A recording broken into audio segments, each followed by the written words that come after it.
তো হেই ভিউয়ার্স, কেমন আছেন সবাই? আশা করব সবাই ভালো আছেন। তো আজকে আমরা এক্সপ্লেন করছি নাইটস অফ দ্য জোডিয়াক মুভিটা। আর এই মুভিটা বানানো হয়েছে খুবই সুন্দর একটা গল্প নিয়ে। তো এই জন্য আমি বলবো ভিডিওটা শেষ পর্যন্ত দেখার জন্য, আর নয়তো অনেক কিছুই মিস করে ফেলবেন। তো চলুন কথা না বাড়িয়ে শুরু করি আজকের ভিডিও। তো এই গল্পে শুরু হয় এমন একটা সময় থেকে যখন পৃথিবীতে দেবতারা রাজত্ব করত, তবে তারা মানুষদের উপরে অনেক বেশি টর্চার করত। কিন্তু এগুলো দেখার পরে সহ্য করতে না পেরে বুদ্ধির দেবী এথিনা তার সমস্ত লোকজনকে এক জায়গায় করে আর পৃথিবীর সমস্ত শক্তিশালী যোদ্ধাদেরকে একজোট করে তারার আলোর সাহায্যে, যেটাকে কসমস বলা হয়, সেগুলোর মাধ্যমে দেবতাদের বিরুদ্ধে যুদ্ধ ঘোষণা করে দেয়। এথিনার শক্তি এতটাই বেশি ছিল যে সে চাইলে একাই পুরো পৃথিবীকে ধ্বংস করতে পারত। তবে সে এমনটা না করে মানুষের সঙ্গ দেওয়ার সিদ্ধান্ত নেয়, সে মানুষকে জীবিত রাখার সিদ্ধান্ত নেয়। এই জন্য সে দেবতাদের সাথে ভয়ঙ্কর যুদ্ধে নামে, আর এই ভয়ঙ্কর যুদ্ধের পরে ফাইনালি সে দেবতাদেরকে হারিয়েও দেয়।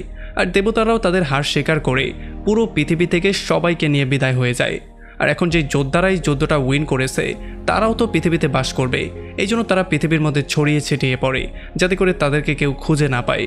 আর এই ঘটনার প্রায় 18 বছর পরে অ্যাথিনা একটা বাচ্চার রূপে আবারও পৃথিবীতে জন্মগ্রহণ করে। আর তখন আলমান নামের একটা শক্তিশালী যোদ্ধা তার সারা জীবন দেখাশোনা করার সিদ্ধান্ত নেয়। আর তখন আমরা দেখতে পারি বর্তমান দুনিয়া, আমরা দেখতে পারি এখানে সায়া নামের একটা ছেলেকে, যে কিনা খুবই আপসেট হয়ে থাকতো, খুবই মন খারাপ অবস্থায় থাকতো, কারণ সবসময় তার বোনের স্মৃতি তাকে তাড়া করতো। আমরা জানতে পারি সায়া ছোটোখাটো একটা এরিয়াতে ছোটোখাটো কিছু বক্সিং কম্পিটিশন করে নিজের লাইফটা লিড করতো। আর এর একটু পরে ক্যাসিও নামের একটা লোক সায়াকে নেয়ার জন্য আসে, কারণ এখন তার ফাইটের সময় হয়ে গেছে। আমরা দেখতে পারি এখানে যেই বক্সিং হবে সেটার কোনো নিয়ম কানুন নেই, শুধু যে যাকে পিটিয়ে আগে বেউস করতে পারবে সেই উইন হয়ে যাবে। আর আজকে আমরা দেখতে পারি সায়ার সাথে যে ফাইট করবে তার নাম হচ্ছে জ্যাক, আর সে খুবই ভয়ঙ্কর একজন ফাইটার। এখন যখনই ফাইট শুরু হয়ে যায় তখন জ্যাক প্রচণ্ড শক্তির সাহায্যে সায়ার উপরে আক্রমণ করার ট্রাই করে। তবে সে যতবারই যত রকম করেই আক্রমণ করছিল, সায়া বারবার করে নিজেকে প্রোটেকশন দিয়ে দিচ্ছিল, সে বারবার করে তার আক্রমণ থেকে বেঁচে যাচ্ছিল। তবে আমরা দেখতে পারি বারবার আক্রমণ হজম করার পরেও সায়া একবারও উল্টো রিয়াকশন দিয়ে আক্রমণ করছিল না। আর এই ব্যাপারটা দেখার পরে কসমোর মাথাটা একটু বেশি গরম হয়ে যায়। এই জন্য সে নিজের রিংয়ের মধ্যে এসে জ্যাককে আচ্ছা রকম ধোলাই করে তাকে বেউস করে দেয়। আর এরপরে সায়াকেও পেটানো শুরু করে, তাকে পেটাতে পেটাতে সে প্রায় আধমরা করে ফেলে। আর যখনই সায়া বেউস হয়ে যেত তখনই সে তার বোনের একটা স্মৃতি দেখতে পারে, সে তার বোনের ফেসটা তার সামনে দেখতে পারে। আর এই জন্য যখনই তাকে আছাড় মারা হয় তখন তার শরীর থেকে কসমো, মানে সেই তারার আলোগুলো বের হওয়া শুরু হয়। আর এই পাওয়ারটার জন্য সে এতটাই পাওয়ারফুল হয়ে গিয়েছিল যেন পুরো পৃথিবীর সমস্ত শক্তি তার মধ্যে চলে এসেছে। সে ক্যাসিওকে জোরে একটা লাথি মেরে সেখানে বেহুশ করে দেয়, আর লাফ দিয়ে সেখান থেকে বেরিয়ে দ্রুত পালিয়ে যায়। তো একটু পরে যখন সায়া অন্য একটা জায়গায় আসে তখন যোদ্ধা আলমান নামের সেই লোকটা তাকে ফলো করে সেখানে চলে আসে। আর সে বলে যে আজকে ফাইটের সময় তুমি যেই পাওয়ারটা পেয়েছো সেটা সম্পর্কে গ্রোড অলরেডি জেনে গিয়েছে, হয়তোবা সে তার সমস্ত বাহিনী নিয়ে তোমাকে ধরতে আসছে। আসলে আমরা জানতে পারি গ্রোড হচ্ছে গিয়ে আলমার ওয়াইফ, যে কিনা সমস্ত পৃথিবীর মধ্যে যত কসমক শক্তিওয়ালা মানুষ আছে তাদের সবাইকে একজোট করার কাজ করছে। আর আজকে যেহেতু তার মধ্যেই শক্তিটা এসেছে, তার মানে সেও তাকে ধরে নিয়ে যাবে। তবে ততক্ষণে আলমান তাকে বলে যে তুমি দ্রুত আমার সঙ্গে চলো, আমরা দুজন এখান থেকে পালিয়ে যাই। তবে তখনই আমরা দেখতে পারি এখানে গ্রোডের লোকজনও চলে আসে। আর এগুলো দেখার পরে যখন আলমান আর সায়া সেখান থেকে পালিয়ে যাওয়া শুরু করে তখন আলমানের বডিগার্ড গার্ডলক তাদের সবার উপরে ফায়ার করা শুরু করে। তবে এই গার্ডদের উপরে গুলি করা সত্ত্বেও গুলির কোনো প্রভাব এই গার্ডদের উপরে পড়ছিল না। তবে যাই হোক, এরপরে যখন আলমান আর সায়া সেখান থেকে পালানো শুরু করে তখন গ্রোডের সমস্ত লোকজন তাদেরকে ফলো করা শুরু করে। আমরা দেখতে পারি বারবার করে তাদের উপরে আক্রমণ করা হচ্ছিল, তাদের গাড়ির উপরে আক্রমণ করে তাদেরকে মেরেও ফেলার ট্রাই করা হচ্ছিল, কারণ গ্রোড যেই কোনো মূল্যে ছায়াকে চায়। তবে আমরা দেখতে পারি আলমান তাকে কোনো রকমে সেখান থেকে নিয়ে একটা সেফ প্লেসে চলে আসে। এখন এখানে আসার পরে সায়া কোনোভাবেই কিছু বুঝতে পারছিল না তার সাথে হচ্ছেটা কি, কেন তাকে ফলো করা হচ্ছে, এই ব্যাপারগুলোর কিছুই সে বুঝতে পারছিল না। তবে তখন আমরা দেখতে পারি মাইলোক পেছন দিয়ে তাকে ধরে একটা ইঞ্জেকশন দিয়ে দেয়, আর এই জন্য সায়া সেখানে বেহুশ হয়ে যায়। সে চলে আসে ফ্ল্যাশব্যাকে তার খুব ছোটবেলায়, যখন সে তার বড় বোনের সাথে ছিল। আমরা জানতে পারি তার বোনের নাম ছিল পেট্রিসিয়া। আসলে যখনই পেট্রিসিয়া তার লকেটটাকে টাচ করেছিল তখনই তার মধ্যে কসমো পাওয়ারটা চলে এসেছিল, আর এই খবরটা তখনই গ্রুডের লোকজন জেনে গিয়েছিল। তবে যতক্ষণে তারা এসে পেট্রিসিয়াকে ধরে নিয়ে যেত তার আগেই সায়া তার ভাইকে সেই লকেটটা দিয়ে আলমারির মধ্যে লুকিয়ে ফেলে। আর একটু পরে গ্রুডের লোকজন এসে পেট্রিসিয়াকে ধরে নিয়ে যায়। আর তখন থেকে শুরু করে আজ পর্যন্ত সায়া তার বোনকেই শুধু খুঁজছে, সে যে কোনো মূল্যে তার বোনকে সেভ করতে চায়। তারপরে প্রেজেন্টে যখনই সায়া জ্ঞান ফিরে পায় তখন সে দেখতে পারে সে আলমানের ঘরে আছে। এটা দেখার পরে সে পুরোপুরি শকড হয়ে যায় আর সে আলমানকে গিয়ে জিজ্ঞেস করে যে আসলে হচ্ছেটা কি, আমাকে সমস্ত কিছু সত্যিটা বলো। আর তখন আলমান তাকে বলে যে দেবী এথিনার পুনর্জন্ম হয়ে গেছে আর এখন দেবী এথিনাকে সেভ করার দায়িত্ব তোমার কাঁধে এসে পড়েছে।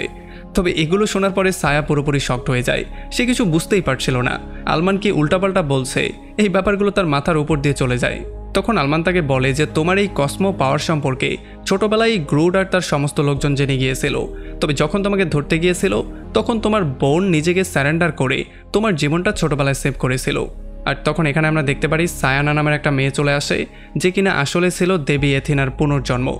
আলমান তাকে বলে যে গুড আর তার লোকজন চায় সায়ানাকে খুন করে তার সমস্ত শক্তিগুলো নিজের কাছে নিয়ে যেতে আর সেগুলোকে পরবর্তীতে তাদের মতো করে ইউজ করতে। তবে আমরা দেখতে পারি এগুলো শোনার পরেও সায়ান কিছুই বুঝতে পারছিল না আসলে এখানে হচ্ছেটা কি আর তাকে কি করতে হবে, এই ব্যাপারগুলো সব কিছুই তার মাথার উপর দিয়ে যাচ্ছিল। তবে যাই হোক, একটু পরে যখন তারা সবাই খাবার দাবার খাওয়ার জন্য বসে তখনই সায়া দেখতে পারে সমস্ত কিছু অন্ধকার হয়ে গেছে আর তখনই সায়ানার মধ্য থেকে একটা অদ্ভুত রকমের পাওয়ার বেরোনো শুরু হয়ে যায় যেগুলো ছিল সেই কসমিক পাওয়ার। এই পাওয়ারগুলো এতটা বেশি পরিমাণে বেরোচ্ছিল যে এগুলো দেখার পরে সায়া পুরোপুরি ভয় পেয়ে যায়। আর তখনই আলমান এখানে দৌড়ে চলে আসে আর সায়াকে এই পাওয়ার থেকে দূরে সরিয়ে নেয়, কারণ একটা দেবীর কাছে এত বেশি পাওয়ার থাকে যে যদি সেই পাওয়ারটা বেকাবু হয়ে যায় তাহলে আশেপাশে যত কিছু আছে সেগুলোকে সেই পাওয়ারটা চাইলেই ধ্বংস করতে পারে।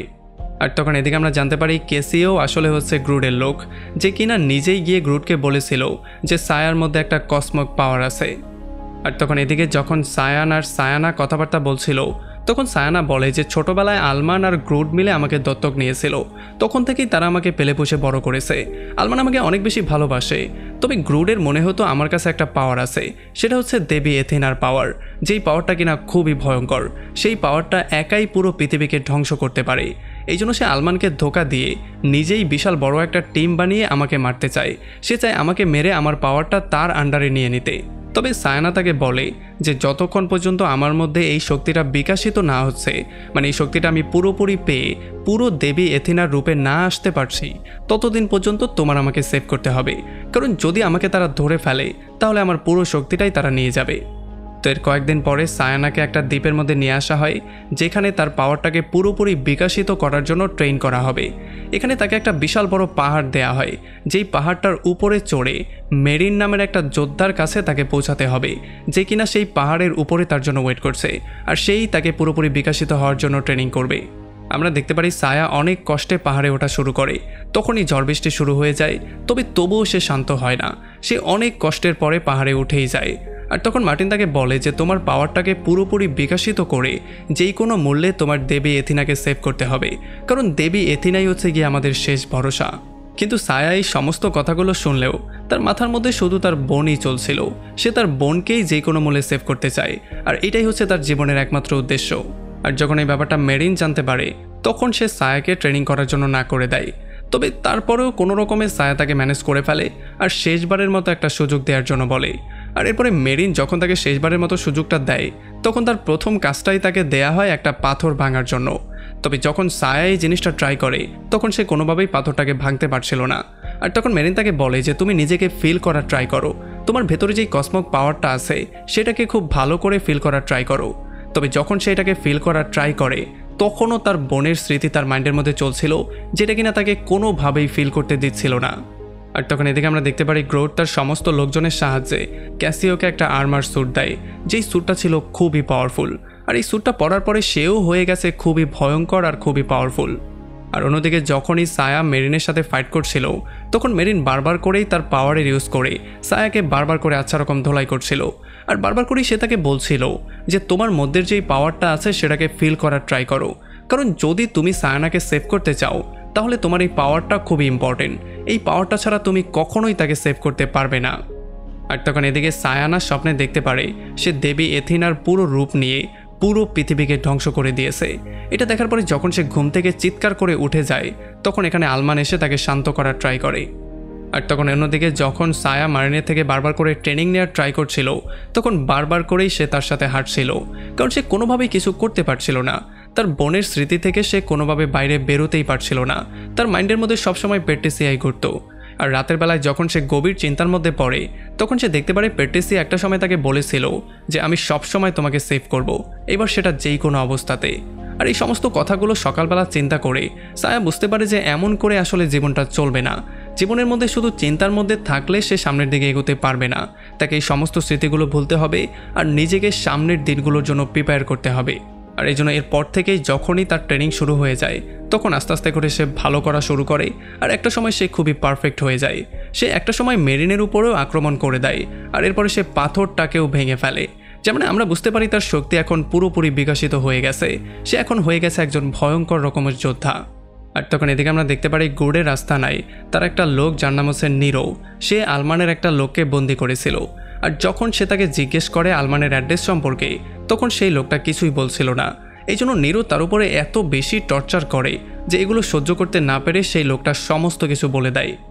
আর এদিকে সায়া যখন তার সমস্ত মনোযোগ এক জায়গায় নিয়ে আসে তখন তার মধ্যে কসমক পাওয়ারটা চলে আসে আর সেই পাওয়ারটাকে ফিল করতে পারে। আর এই পাওয়ারের শক্তির সাহায্যে সে এখানে বিশাল বড় একটা পাথরকে গুঁড়ো গুঁড়ো করে ফেলে। তবে এই পাথরটা গুঁড়ো গুঁড়ো করার সঙ্গে সঙ্গেই তার গলা থেকে তার লকেটটা সামনের দিকে গিয়ে একটা বাক্সতে কনভার্ট হয়ে যায়। আর এই বাক্স থেকে খুবই পাওয়ারফুল একটা কবচ বের হয়ে সেটা তার বডির মধ্যে ফিট হয়ে যায়। আর তখনই তার ব্রেনের মধ্যে খুবই প্রেশার হওয়া শুরু হয়ে যায়, তার মাথা ব্যথা করা শুরু করে। আর তখন তার মনে পড়ে যখন প্যাট্রিসিয়াকে গ্রুডার তার লোকজন ধরে নিয়ে যাচ্ছিল তখন আলমানও সেখানে উপস্থিত ছিল। আর এগুলো দেখার পরে সে ফাইনালি বুঝতে পারে যে তার বোনকে কিডন্যাপ করার পেছনে আলমানও দায়ী ছিল, তবে এতদিন পর্যন্ত সে তাকে বেকুব বানিয়েছে। এই জন্য সে প্রচণ্ড রাগে ক্ষোভে সেই পাহাড় থেকে নেমে সোজা চলে আসে আলমানের বাসায়। আর যখনই সে তার বাসায় গিয়ে তার উপরে আক্রমণ করার ট্রাই করে তখনই মাইলক আর সায়ানা কোনো রকমে তাকে আটকায়। আর এরপরে সায়ানা তাকে নিয়ে বাইরে চলে আসে। এরপরে গিয়ে সায়ানা সায়াকে বলে যে আলমান প্যাট্রিসিয়াকে কিডন্যাপ করতে এই জন্য গিয়েছিল কারণ সে আমার জীবনটাকে সেভ করতে চেয়েছিল, সে শুধুমাত্র আমার জন্যই সেখানে গিয়েছিল। আসলে ছোটবেলায় যখন সায়ানার মধ্যে কসমিক পাওয়ারটা আসা শুরু করে তখন সেটাকে খুব ভালো করে কন্ট্রোল করতে পারতো না। আর এই জন্য ভুল করে একবার সে তার মা গ্রুটকে আহত করে দেয়। আর এটার জন্য তখন গ্রুট প্রায় মৃত্যুর মুখে চলে যায়। তবে আলমান তার কোনো একটা স্পেশাল পাওয়ারের সাহায্যে মানে একটা স্পেশাল আর্মারের সাহায্যে গ্রুটকে ঠিক করে।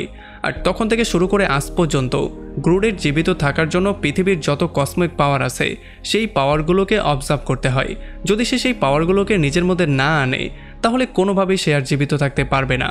আর এই জন্য তখন থেকে শুরু করে আজ পর্যন্ত সে বড় বড় যোদ্ধাদের ধরে তাদের কসমিক পাওয়ারগুলো নিজের মধ্যে নিয়ে নিত। আর ছোটবেলায় যখন সায়ার শরীর থেকে সেই পাওয়ারটা বেরিয়েছিল তখন তার বড় বোন প্যাট্রিসিয়া বুঝতে পেরেছিল যে তার মধ্যে খুবই ভয়ঙ্কর একটা পাওয়ার আছে। তবে তখন সেখানে গ্রুডার তার লোকজনও চলে গিয়েছিল। এই জন্য তার ভাইকে সেভ করার জন্য প্যাট্রিসিয়া নিজেকেই গ্রুডের কাছে স্যারেন্ডার করে দিয়েছিল। তবে কিছুদিন পরে গিয়ে গ্রুড বুঝতে পেরেছিল যে তার কাছে তো কোনো পাওয়ারই নেই। তবে তখন প্যাট্রিসিয়াকে সে ফ্রি করে দিলেও প্যাট্রিসিয়াও কখনো আর তার ভাইয়ের সাথে গিয়ে মিট করেনি আর তার ভাইও কখনো তাকে খুঁজে পায়নি। আসলে প্যাট্রিসিয়া তার ভাইয়ের সাথে কখনো এই জন্য মিট করতে যায়নি কারণ গ্রুডের লোকজন সবসময় তাকে ফলো করত। যদি সে তার ভাইয়ের সাথে মিট করতে যেত তাহলেই গ্রুডের লোকজন তার ভাইকে ধরে ফেলতো আর পরবর্তীতে হয়তোবা তার থেকে পাওয়ারটা নিয়েও নিত। আর তখন সায়ানা সায়াকে বলে যে ছোটবেলা থেকেই গ্রুড আমাকে বলতো যে আমি দেবী এথিনার রূপ নিয়ে পুরো পৃথিবীকে নষ্ট করে দিব। তবে বারবার করেই আলমান আমাকে সাহায্য করত, সে বারবার করেই আমাকে প্রোটেকশন দিত। আর এই সমস্ত ব্যাপারগুলো চিন্তা করে সায়ানা বলে যে যদি আমি দেবী এথিনার রূপ নেয়ার পরে আমার পাওয়ারকে কন্ট্রোল করতে না পারি তাহলে পৃথিবীর কি হবে। এই জন্য সে সায়াকে দিয়ে প্রমিস করায় যে যদি আমি আমার পাওয়ারকে কন্ট্রোল করতে না পারি তাহলে যদি আমাকে মারতে হয় তাহলে তুমি আমাকে মেরে ফেলবে, তবে তবুও আমার সাথে প্রমিস করো তুমি কোনোভাবেই পৃথিবীর কোনো ক্ষতি হতে দিবে না। তবে এই কথাবার্তাগুলো বলার সময় তারা দেখতে পারে যে গ্রুডের স্পেসশিপ আলমানের ঘরের দিকে যাচ্ছে। আর এই ব্যাপারটা দেখার পরে তারা পুরোপুরি শকড হয়ে যায়। তো এই জন্য তারা গ্রুডকে সেভ করার জন্য সেদিকে যাওয়া শুরু করে। আর এদিকে মাইলকও আলমানকে বলেছিল যে তোমার ওয়াইফ গ্রুড আসছে তোমাকে মারার জন্য, সো যত দ্রুত সম্ভব সেখান থেকে পালিয়ে যাও। তবে যতক্ষণে এখান থেকে আলমান পালিয়ে যেত ততক্ষণে গ্রুড আর তার লোকজন সেখানে চলে আসে আর এখানে একটা ভয়ঙ্কর ব্লাস্ট করে তারা ঘরের মধ্যে ঢুকেও পড়ে। আমরা দেখতে পারি মাইলক তার সমস্ত লোকজনের সাহায্যে যদিও তার স্পেসশিপটাকে ধ্বংস করার ট্রাই করে, তবে গ্রুডের যে লোকজন ছিল তারা ছিল খুবই ভয়ঙ্কর, তাদের সাথে কোনোভাবেই মাইলক পেরে ওঠে না। আর এরপরে গ্রুড বসে আলমানের সাথে কথাবার্তা বলা শুরু করে। সে তার কাছে সায়ানা সম্পর্কে জিজ্ঞেস করে, তবে আলমান তাকে বারবার করেই বোঝানোর ট্রাই করে যে আমি তোমাকে কথা দিচ্ছি সায়ানা কখনোই পৃথিবীর কোনো সর্বনাশ করবে না। আর তখন বাইরে যখনই সায়ান আর সায়ানা চলে আসে তখন গ্রুডের লোকজন তাদের উপর আক্রমণ করে দেয়। সায়ানও অনেক কষ্টে এক এক করে তাদের সবাইকে হারিয়ে দেয়। তবে ফাইনালি তার ফাইট করতে হতো ক্যাসিওর সাথে। তবে একেবারে শেষ মুহূর্তে সে কোনোভাবেই তার কসমিক পাওয়ারটাকে জাগ্রত করতে পারছিল না। আর যখন ক্যাসিও এই ব্যাপারটা বুঝতে পারে তখন এই সুযোগটা নিয়ে সে তার উপরে গিয়ে আক্রমণ করে দেয় আর তাকে খুবই জঘন্য রকম করে পেটায়। আর এদিকে যেহেতু আলমান তার ওয়াইফকে ম্যানেজ করতে পারেনি, মানে সে তার কথাটাকে বিশ্বাস করাতে পারেনি, এই জন্য সে ফাইনালি সিদ্ধান্ত নেয় ঘরের মধ্যে একটা ব্লাস্ট করে তার ওয়াইফের সাথে সে নিজেও মারা যাবে। তবে গ্রুড এই ব্যাপারটা আগেই বুঝতে পারে, এই জন্য সে দৌড়ে সেখান থেকে পালিয়ে যায়। আর বেচারা আলমানের মৃত্যু এই জন্য সেখানেই হয়ে যায়। আর এরপরে গ্রুডের লোকজন সায়ানাকে ধরে সেখান থেকে নিয়ে যায়। আর বেচারা সায়াও খুবই আপসেট হয়েছিল, যদিও সে অনেক বেশি আহত হয়েছিল, এই জন্য সে কিছু করতেও পারে না। তবে এরপরে যখনই সায়ানা জ্ঞান ফিরে পায় তখন সে দেখতে পারে সে গ্রুডের আস্তানায় তার হাতে বন্দি। আর গ্রুড তাকে বলে যে আমাকে পৃথিবী সেভ করার জন্য আমার মেয়ে সায়ানাকে এখন বলি দিতে হবে। আর সে নিরুকে বলে প্রসেসটাকে শুরু করে দেওয়ার জন্য। আর এদিকে সায়া খুবই আপসেট হয়েছিল, কারণ সে সায়ানাকে সেভ করতে পারেনি। তার চোখের সামনে তারা তাকে ধরে নিয়ে গিয়েছে। আর তখনই ছোটবেলার তার বোনের কথা তার মনে পড়ে সে প্রমিস করেছিল তার বোনকে যেই কোনো মূল্যে সে সেভ করবে। এখন যদি সে সায়ানাকে সেভ করতে না পারে তাহলে হয়তোবা তার বোনের দেয়া সেই প্রমিসটা সে রাখতে পারবে না। তার বোনকে তো সে সেভ করতে পারেনি, তবে এইবার সে সায়ানাকে সেভ করার জন্য প্রমিস করে। আর তখন এখানে মাইলক চলে আসে আর তারা দুজন মিলে বেরিয়ে পড়ে সায়ানাকে সেভ করার জন্য। তবে যখনই তারা স্পেসশিপ নিয়ে গ্রুডের আস্তানার কাছে যায় তখনই রাডারে তাদের স্পেসশিপ ধরা পড়ে, এই জন্য তাদের উপরে আক্রমণ করা শুরু হয়ে যায়। তবে এখন তাদেরকে বাঁচতে হলে সায়াকে সেখান থেকে নিচে লাফ দিতে হবে। আর যখনই সে নিচে লাফ দেয় তখন শেষ মুহূর্তে সে তার সেই কবচটাকে অ্যাক্টিভেট করে দেয়, এই জন্য সে খুবই সেফলি মাটিতে ল্যান্ড করে। আর এরপর গ্রুডের লোকজনের উপরে সে আক্রমণ করে দেয়, এক এক করে তাদের সবাইকে পানিশ করে দেয়। আর ফাইনালি ক্যাসিওকেও সে সেখান থেকে শেষ করে দেয়, মানে সে ক্যাসিওকে এত বেশি ধোলাই করে যে ক্যাসিও সেখানে মারা যায়। আর তখন এদিকে যখনই সায়ানা মৃত্যুর একেবারে দ্বারপ্রান্তে ছিল তখনই গ্রুডের মনে হয় যে না, সে ভুল করছে, সে যাকে মারছে সে পৃথিবী ধ্বংস করতে পারবে না। এই জন্য সে নিরুকে বলে সমস্ত প্রক্রিয়াটা বন্ধ করতে। তবে নিরু এইবার তার কথা ফলো করে না, সে এই প্রসেসটাকে কোনোভাবেই বন্ধ করতে চায় না। আর তখনই আমরা দেখতে পারি নিরু নিজেই ফিনিক্স যোদ্ধার একটা রূপ নিয়ে নেয়। যদিও গ্রুড তাকে ফেস করার ট্রাই করে তবে এক সেকেন্ডও সে তার সামনে টিকতে পারে না। আর যখনই সে গ্রুডকে মারতে যাবে তখনই এখানে সায়া চলে আসে। আর এই দুই যোদ্ধার মধ্যে ভয়ঙ্কর রকমের মারামারি শুরু হয়ে যায়। তাদের মধ্যে মারামারি এতটাই ভয়ঙ্করভাবে হচ্ছিল যে আশেপাশের সমস্ত বিল্ডিংগুলো বালুর মতো গুঁড়ো গুঁড়ো হয়ে পড়ে যাচ্ছিল। আর তখন এদিকে গ্রুডও কোনো রকমে অনেক কষ্টে সমস্ত মেশিনগুলো বন্ধ করে সায়ানার জীবনটা সেভ করার ট্রাই করে। তবে ততক্ষণে অনেকটা দেরি হয়ে গেছে। আমরা দেখতে পারি তখনই সায়ানার আশেপাশের সমস্ত কিছু পাওয়ারে কনভার্ট হয়ে যায় আর সে নিজেও দেবী এথিনার রূপ নিয়ে নেয়। সে এখন পুরোপুরিভাবে বিকশিত হয়ে দেবী এথিনাতে কনভার্ট হয়ে গেছে। যদিও এটা দেখার পরে ফিনিক্স যোদ্ধা তার উপরে আক্রমণ করার ট্রাই করে, তবে এথিনা খুব সহজেই তাকে উড়িয়ে দেয়। এথিনার শক্তি এতটাই বেশি ছিল যে সে এটাকে কোনোভাবেই কন্ট্রোল করতে পারছিল না। আর এই কন্ট্রোল না করার জন্য খুব জলদি তার আশেপাশের সমস্ত জিনিসগুলো টুকরো টুকরো হয়ে যাচ্ছিল, সব কিছু হাওয়ার মধ্যে উড়ে যাচ্ছিল। এখন যখন তার পাওয়ারটা আস্তে আস্তে করে আউট অফ কন্ট্রোল হয়ে পুরো পৃথিবীটাকে ধ্বংস করার পর্যায়ে যাচ্ছিল তখনই তার সামনে সায়া চলে আসে। আর সায়া তাকে তার সেই প্রমিসটা মনে করিয়ে দেয়। আর সে তাকে বলে যে যেই কোনো মূল্যে তোমার শক্তিটা তোমার কাবু করতেই হবে, আর নয়তোবা আমার তোমাকে মারতে হবে। তুমি সেই রকম করেই ট্রাই করো যেই রকম করে দেবতাদের সাথে যোদ্ধার সময় তুমি তোমার শক্তিটা কন্ট্রোল করেছিলে। সেই যুদ্ধের মধ্যে যেমন করে তুমি মানুষকে সেভ করেছিলে, এই যুদ্ধের মধ্যেও তোমাকে আজকে পৃথিবীকে সেভ করতে হবে। তোমাকে যেই কোনো মূল্যে এটাকে কাবু করতে হবে। আর এই ব্যাপারগুলো শোনার পরে সায়ানার মনে পড়ে তার অতীতের কথা, আর তার মনে পড়ে সে আসলে কে। আর তখন সে তার সমস্ত পাওয়ারটাকে কন্ট্রোল করে ফেলে। আর এই জন্য ফাইনালি সমস্ত তুফানটা সেখানে বন্ধ হয়ে যায়। আর সায়া তাকে তার কোলের মধ্যে উঠিয়ে নেয়, কারণ এখন তারা দুজন প্রেমে পড়ে গেছে।